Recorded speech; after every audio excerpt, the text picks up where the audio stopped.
है। तो हाइड्रोस्टैटिक है बेटा fluid at rest, and hydrodynamics है फ्लूइड इन द मोशन। सबसे पहले हम हाइड्रोस्टैटिक से शुरू कर रहे हैं। तो पहले दो बातें हैं बेटा, दो समझ लीजिए थ्योरम्स या कुछ भी, उस पर सारा एनालिसिस बेस्ड रहेगा। ठीक है ना। तो मैं उसको सबसे पहले प्रॉपर्टी बोलता हूँ, मैं तो इनको स्टैंडर्ड टर्म नहीं है कि प्रॉपर्टीज ऑफ फ्लूइड, बट आगे का पूरा एनालिसिस फ्लूइड का इन दो चीज़ों पर बेस्ड। ये भी मैं बिल्कुल बेसिक से रिलेट कर दूंगा, आप देखिए। ठीक है। तो सबसे पहला पार्ट है कि जब भी आप किसी ऑब्जेक्ट को फ्लूइड में डिप करेंगे, ठीक है ना, आप मान लीजिए आपका ये फ्लूइड है, डब्बे में भरा हुआ लिक्विड है, आपने इसको इसमें फ्लूइड को डिप किया, किसी भी तरह कोई भी शेप का फ्लूइड ले लीजिए इस तरह। ठीक है। तो फ्लूइड जो फोर्स लगाता है बेटा, किसी भी स्टेशनरी फ्लूइड किसी भी एक्सटर्नल फोर्स पर, एक्सटर्नल एजेंट पर, ये हाइड्रोस्टैटिक शुरू कर रहा हूँ बेटा, ठीक है ना। अब ये पूरा फर्स्ट पार्ट शुरू हो रहा है इसका, तीन पार्ट में से फ्लूइड मैकेनिक्स के। हाइड्रोस्टैटिक, दूसरा हाइड्रोडायनेमिक्स, तीसरा रहेगा सरफेस टेंशन। तो हाइड्रोस्टैटिक आपका यहाँ से शुरू हो रहा है। अब डब्बे में भरे हुए फ्लूइड की बात करूंगा मैं। ठीक है। तो ये डब्बे में भरा हुआ लिक्विड था, आपने इसमें कोई भी ऑब्जेक्ट किसी भी शेप का डिप करेंगे, तो फ्लूइड हमेशा, चाहे से इस ऑब्जेक्ट की बात करें या सराउंडिंग सरफेस की बात करें, कंटेनर की, स्टेशनरी फ्लूइड हमेशा बेटा सरफेस से 90 डिग्री पर फोर्स लगाएगा, किसी भी एक्सटर्नल सरफेस पर, उसमें डिप किसी भी ऑब्जेक्ट में। ठीक है ना। जैसे आपकी ये सरफेस है, तो फ्लूइड का फोर्स हमेशा इस सरफेस से 90 डिग्री पर रहेगा। कभी भी फ्लूइड इसकी अलोंग द सरफेस फोर्स नहीं लगाएगा। रीजन बहुत ही बेसिक से रिलेटेड है। आपने फ्लूइड की जो डेफिनेशन बताई है, कोई भी फ्लूइड अगर आप इस पर टेंजेंशियल फोर्स लगाएंगे तो वो स्टेशनरी नहीं रह सकता, चलने लग जाए। ठीक है। तो यहाँ पर अगर मान लीजिए फ्लूइड इस पर टेंजेंशियल फोर्स लगाता, तो हर एक्शन का रिएक्शन फोर्स होता है। ये सरफेस भी अगर फ्लूइड ने टेंजेंशियल लगाया तो ये सरफेस भी टेंजेंशियल लगाएगी, तो फ्लूइड उस केस में रुका हुआ नहीं रह सकता, बल्कि ये क्या है, डब्बे में भरा हुआ स्टेशनरी लिक्विड है। ठीक है ना। तो जस्ट उस डेफिनेशन की जो फ्लूइड की है, उस बेसिस पर ही बोल सकता हूँ कि स्टेशनरी फ्लूइड में किसी भी कॉन्टेक्ट सरफेस पर फोर्स की जो डायरेक्शन होगी हमेशा सरफेस से 90 डिग्री पर होगी। नॉर्मल रिएक्शन वेक्शन ऐसा कोई फोर्स की बात नहीं कर रहा हूँ, ये फ्लूइड का कॉन्टैक्ट फोर्स की बात कर रहा हूँ। ये फ्लूइड, स्टेशनरी फ्लूइड किसी भी कॉन्टैक्ट सरफेस पर जो फोर्स लगाता है, that is always normal to that surface. Because अगर यहाँ पर फ्लूइड ने, मान लीजिए आप बोल रहे हैं इस पर टेंजेंशियल कंपोनेंट भी होना चाहिए, तो हर एक्शन का रिएक्शन है, फ्लूइड पे भी टेंजेंशियल फोर्स लग जाएगा। ये दीवार पे आप बोलेंगे टेंजेंशियल फोर्स भी है, तो ये फ्लूइड चलने लग जाना चाहिए, बट ऐसा नहीं है। ठीक है। तो यहाँ पर ये बोलेंगे when an object is dipped into A fluid, then force applied by the fluid on the object will always be perpendicular to the contact surface. ठीक है। when fluid when an object is dipped in a stationary fluid,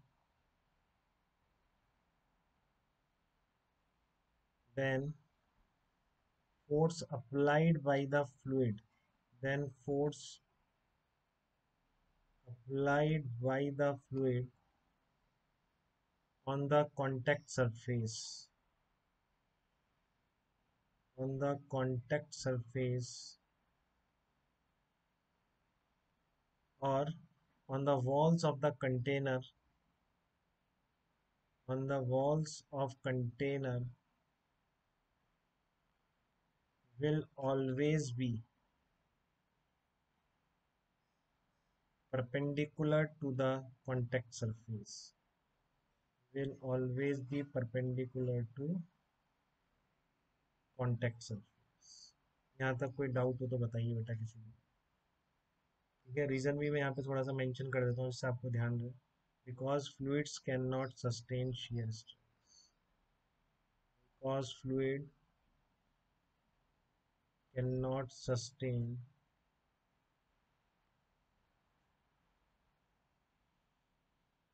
shear stress। ठीक है। क्योंकि अगर tangential force आएगा तो reaction force है बेटा उसका, अगर फ्लूइड टेंजेंशियल लगा रहा है तो ये सरफेस भी टेंजेंशियल लगाएगी, नहीं तो न्यूटन का थर्ड लॉ फेल हो जाएगा। इसका मतलब क्या है, टेंजेंशियल फोर्स आता ही नहीं है, फ्लूइड भी सरफेस पे कैसा लगा रहा है, 90 डिग्री पर फोर्स लगा रहा है। इस बात का हमेशा ध्यान रखेंगे स्टेशनरी फ्लूइड की स्टडी में। ठीक है। प्रॉपर्टी नंबर 2 बहुत इंपॉर्टेंट है। इसके प्रूफ के लिए अभी मैं आपको एरिया वेक्टर भी समझाऊंगा, कोई पूछेगा नहीं बट आपको फीलिंग रहेगी। और ट्वेल्थ में भी काम में आएगा एरिया वेक्टर, एक बार क्लियर हुआ तो ट्वेल्थ में ज़्यादा यूज एरिया। ठीक है, तो प्रॉपर्टी नंबर 2 क्या कह रही है आपकी, देखिए। ये भी आप बिल्कुल इजीली प्रूफ कर पाएंगे। ये क्या है, एक बार मैं प्रॉपर्टी एक्सप्लेन कर दूं फिर हम इसके प्रूफ की तरफ बढ़ेंगे। ये क्या कह रहा है कि किसी भी पॉइंट पर, ठीक है, किसी भी पॉइंट पर जो प्रेशर फोर्स होता है वो हर डायरेक्शन से सेम होता है प्रेशर। ठीक है ना।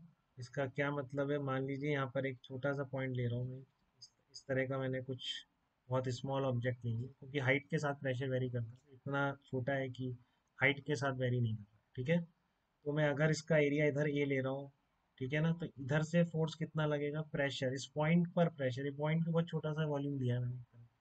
ठीक है ना, तो प्रेशर बेटा हर डायरेक्शन में सेम होता है। अगर मैं इधर से फोर्स लगाना चाह रहा हूँ, इतना कांटेक्ट फोर्स कितना है यहाँ पर बाकी फ्लूइड का इसमें, ठीक है, इधर वाले फ्लूइड का कितना है, तो अगर इसका एरिया ए है तो प्रेशर कितना होगा, प्रेशर इंटू। अगर यहाँ पर भी मैं एरिया ले लूंगा तो इधर से भी कितना फोर्स लगेगा, प्रेशर इंटू एरिया। प्रेशर की डायरेक्शन चेंज नहीं होती है, एक पॉइंट पर प्रेशर हर डायरेक्शन से सेम लगता है।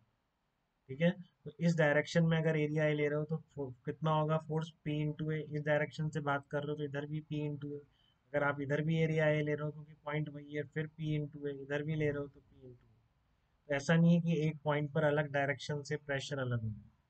ठीक है ना, हर डायरेक्शन से प्रेशर सेम ही पड़ेगा। अगर एरिया आप इस डायरेक्शन के परपेंडिकुलर ले रहे हैं पी इंटू ए, इस डायरेक्शन के परपेंडिकुलर ले रहे हैं पी इंटू, ऐसा नहीं P one A P two A नहीं हो सकता जब तक कि पॉइंट वही है। ठीक है ना, क्योंकि अभी हम देखेंगे हाइट के साथ वेरिएशन होते हैं, बात अलग है। बट एक पॉइंट पर डायरेक्शन के साथ प्रेशर चेंज हो जाए ऐसा नहीं हो सकता। ठीक है, तो ये प्रूफ भी अपन कर सकते हैं बहुत इजीली। ठीक है, तो पहले उसके लिए मैं आपको एरिया वेक्टर एक्सप्लेन कर दूं एक बार। देखिए एरिया वेक्टर अब इस चैप्टर में भी थोड़ा सा यूज होगा। एरिया वेक्टर किसे बोला गया है, क्यों बोला गया है।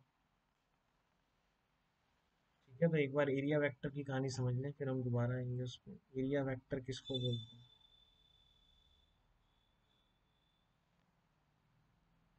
एरिया वेक्टर समझने के लिए मैं एक वेज का एग्जांपल देता हूँ आपको, देखिए इस तरह का वेज है, वही जाना पहचाना वेज आपको, उसको थोड़ा सा मैं इस तरह से दिखा रहा हूँ।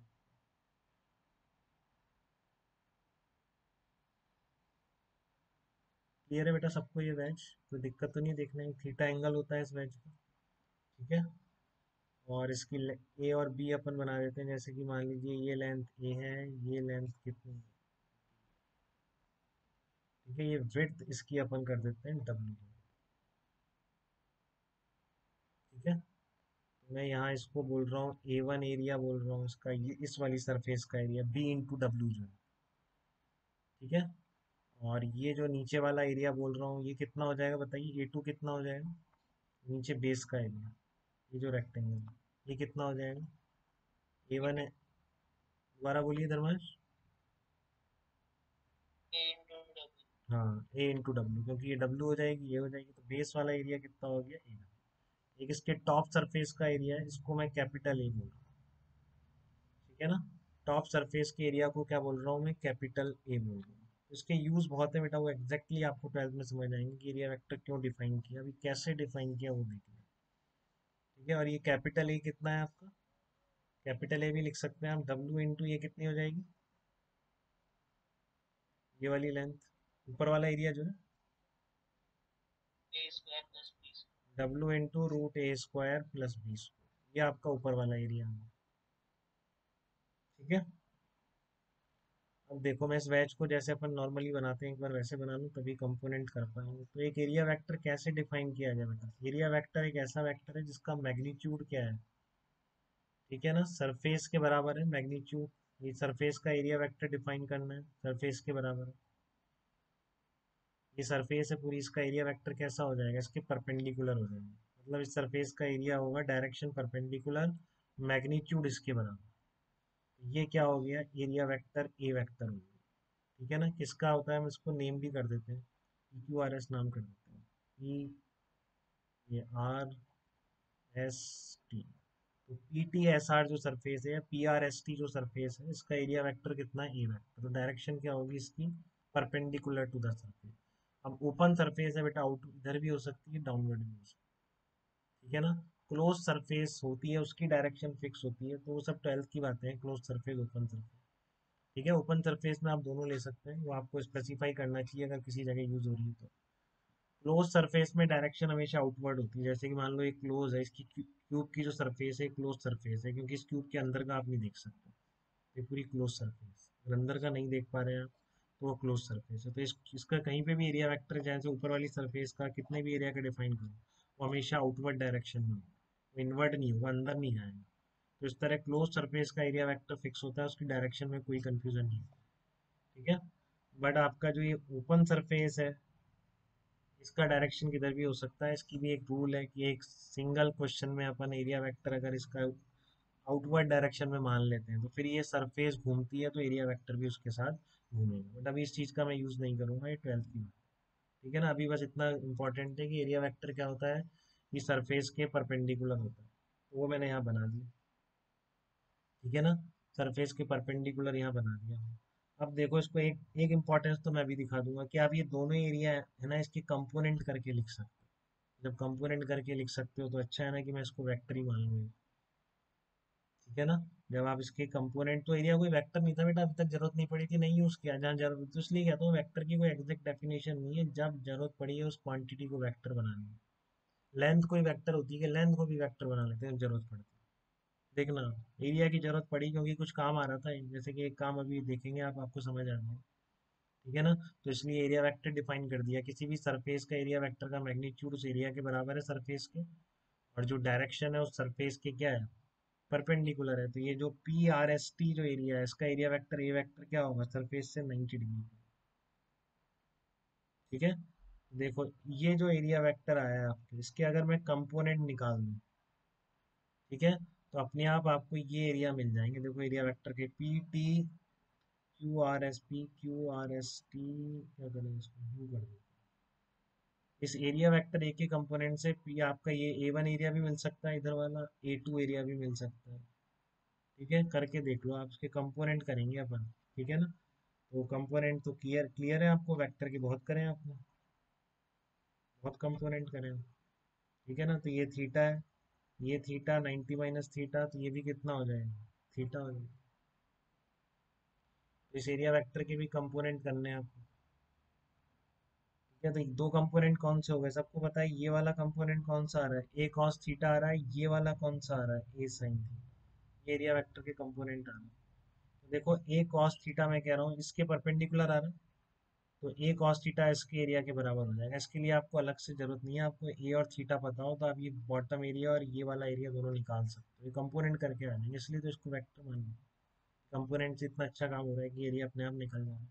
चेक कर लो आप चाहे से, देखो आप इसमें ए कॉस थीटा किसके बराबर आता है, ए कॉस थीटा, एरिया कितना है ये वाला, W under root A square plus B square, ठीक है। कॉस थीटा की वैल्यू यहाँ से रख दो, कॉस थीटा कितना आ रहा है, ए upon under root A square plus B square, यही आ रहा है कॉस थीटा। कितना आ गया, डब्ल्यू ए निकल के आ रहा है कि नहीं, निकाला तो था, ए टू किसके बराबर आ गया, ए टू एरिया के बराबर आ गया, ठीक है ना। मुझे ए और थीटा बताओ, मैं आराम से एरिया लिख सकता हूँ कि नहीं, ए कॉस थीटा से आ गई, क्योंकि इसका ये वर्टिकल कंपोनेंट आ रहा है, ए कॉस किसके परपेंडिकुलर आ रहा है, इसके परपेंडिकुलर, ये कॉस थीटा हो। ए साइन थीटा देखो कि इसके बराबर आ रहा है, ए साइन थीटा दूसरा कंपोनेंट है, ठीक है। ए की वैल्यू पुट करो, इसमें कितनी आ रही है, W under root A square plus B square, sine theta कितना आ रहा है आपका, यहाँ से देखो, साइन थीटा इस ट्राइंगल्स कितना आ रहा है, B upon under root A square plus B square आ रहा है, B upon under root A square plus B square कितना आ गया है, W into B, W into B किसके बराबर आ गया, ठीक है। तो इस तरह से वेज के दोनों कंपोनेंट दो एरिया दे रहे हैं आपको, एक तो ये बॉटम वाला एरिया और एक इसके परपेंडिकुलर एरिया दे रहे हैं। तो हम बहुत क्या चीज यूज करते हैं, ये हम बना लेते हैं बेटा, कि हम मान लीजिए बहुत स्मॉल एरिया है, अभी बहुत स्मॉल एरिया है, तो बेटा इसको ऐसा वेज की तरह मान लो, क्या फर्क पड़ता है, ठीक है ना। तो बहुत स्मॉल एरिया आप कैसी भी शेप मान सकते हैं, इसका एरिया वेक्टर डी है अगर, तो इसके दो परपेंडिकुलर कंपोनेंट कौन से हो जाएंगे, देखो रेक्टेंगुलर ये वाले एरिया मिल जाएंगे, अगर ये एंगल आपको थीटा दे रखा है, ये चीज बहुत यूज होगी, ठीक है। ये स्मॉल एरिया डी ए है, तो डी ए कॉस थीटा कौन सा होगा, ये वाला एरिया डायरेक्ट मिलेगा आपको, डी ए साइन थीटा से ये वाला एरिया मिलेगा। ये इससे प्रूफ हो रहा है बेटा, ऐसे ही निकला है, ये कहीं एग्जिस्ट नहीं करता है। लोग इसका यूज करे जा रहे हैं, बट आपको बात समझ लीजिए कैसा भी शेप है, मैं इसको ऐसे वेज की शेप में मान लूँ, क्या फर्क है, स्मॉल एरिया है, बिल्कुल स्मॉल एरिया एलिमेंट है किसी बड़े एरिया। ठीक है, तो इस डी ए का ये कंपोनेंट कितना आ रहा है, डी ए कॉस थीटा, और ये कितना आ रहा है, डी ए साइन थीटा। ठीक है, तो ये क्या हो जाएगा आपका, डी ए कॉस थीटा हो जाएगा, ये क्या हो जाएगा, डी ए साइन थीटा। और कोई लॉजिक नहीं है इस डेरिवेशन के अलावा, और ये कोई नहीं बताएगा। यहाँ पर इस वेज की कंपोनेंट से देख लो, अपने आप वो एरिया निकल के आ जाते हैं। तो आप बहुत बड़ी सरफेस में कोई भी स्मॉल एरिया एलिमेंट लिखोगे, तो आप उसका ये वाला कंपोनेंट देखो, इन सब इसका भी कोई इंपॉर्टेंस है कि जब ये डी ए कॉस थीटा बड़ी एरिया में लोगे आप, ठीक है, तो कुछ डी ए कॉस थीटा का एडिशन कोई आपको बहुत जानी पहचानी चीज दे देंगे। ठीक है ना, अगर आप देखना चाहते हो तो देखिए, 12th में कराता हूँ मैं ये, तो आप समझ जाएंगे। ये हेमीस्फेरिकल बॉल रखा हुआ है वहाँ। ठीक है ना, हेमीस्फेरिकल बॉल है, उल्टा करके रखा हुआ है। ठीक है ना, इसका रेडियस कैपिटल आर है। तो यहाँ पर मैंने कोई इसका डी ए वैक्टर कंसीडर कर लिया इस तरह से। डी ए वैक्टर नॉर्मल होगा सरफेस के। ठीक है, सरफेस के नॉर्मल है, मान लीजिए ये थीटा एंगल पे लिया है अपने इस तरह का। इस डी ए कॉस थीटा जो है आपको इस डायरेक्शन में आ रहा है, ये एंगल कितना है इसका, थीटा है, तो इसके भी दो कंपोनेंट कर सकते हैं। कौन कौन से दो कंपोनेंट रहेंगे, एक ये वाला रहेगा, एक ये वाला रहेगा। ठीक है ना, इस D A vector theta angle पे दो कंपोनेंट करेंगे, तो डी ए कॉस थीटा और डी ए साइन थीटा। तो डी ए कॉस थीटा कौन सा एरिया बनेगा, डी ए कॉस थीटा, तो ये D A sine theta, D A cos theta इसके परपेंडिकुलर है। जब आप इसका ये कंपोनेंट लेंगे ना बेटा, और इसको यहाँ पर प्रोजेक्ट करेंगे, ये मैं आपके लिए भी यूज करूंगा अभी सरफेस टेंशन के एक डेरिवेशन में इसी चीज को, कि आपने जो एरिया लिया डी ए कॉस थीटा और इसको यहाँ प्रोजेक्ट किया आपने, ये जो एरिया बनेगा। ठीक है ना, डी ए कॉस थीटा कौन सा एरिया होगा, ये बॉटम वाला एरिया, इसको यहाँ प्रोजेक्ट कर दिया। तो ऐसे सारे एरियाज के डी ए कॉस थीटा को आप अगर ऐड कर देंगे ना बेटा, सारे एरियाज के डी ए कॉस थीटा को अगर आप ऐड कर देंगे, तो ये किसके बराबर हो जाएगा बता सकते हैं, कि सारे ये वर्टिकली प्रोजेक्शन अगर ऐड कर दूं मैं, पूरे एलिमेंट हेमिस्फीयर रखा हुआ है। ठीक है, बताइए एक बार सोचिए, डी ए कॉस थीटा का इंटीग्रेशन क्या देगा।